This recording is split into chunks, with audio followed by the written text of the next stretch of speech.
Good day everyone! I am Mikhaella Marisse M. Tanjay from Eco22 and this video is all about demand.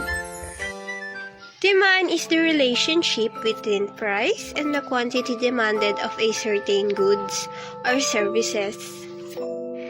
Economists use the term demand to refer to the amount of some good or service consumers are willing and able to purchase at each price.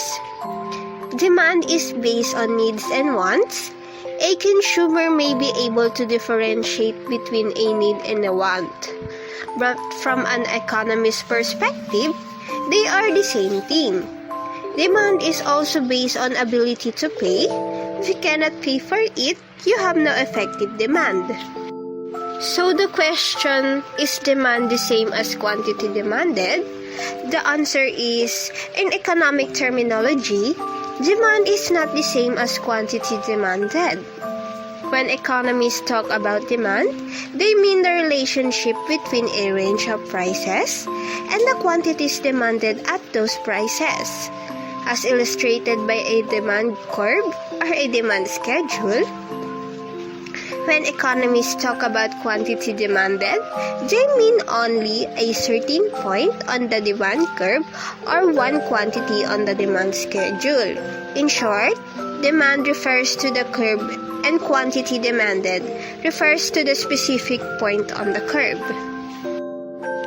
The factors underlying demand are the following: income, advertisement, price of substitute goods, price of complementary goods, future expectation, taste and preference,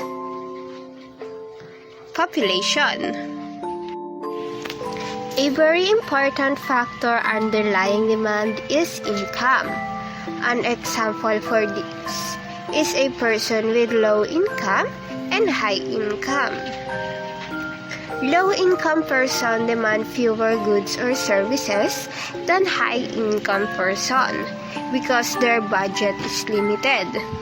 Therefore, an increase in income causes the demand for goods and services to increase, and a decrease in income causes the demand for most goods to decline.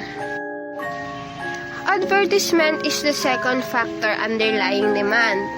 Advertising is the consumer as to where they can buy the goods they need, but it also persuades people to consume. The third factor underlying demand is the price of substitute goods. Goods are considered substitute when they provide almost the same kind in degree of utility or usefulness.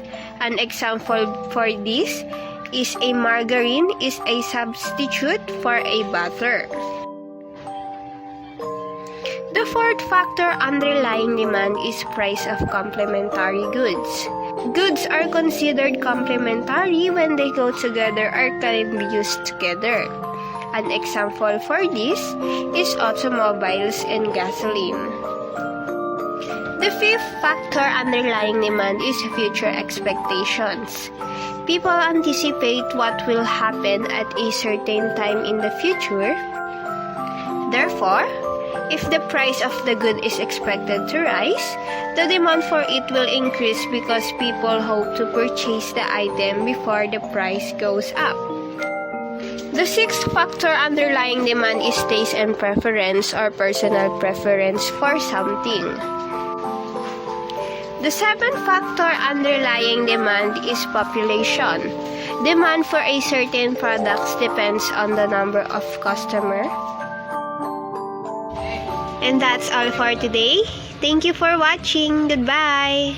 Bye.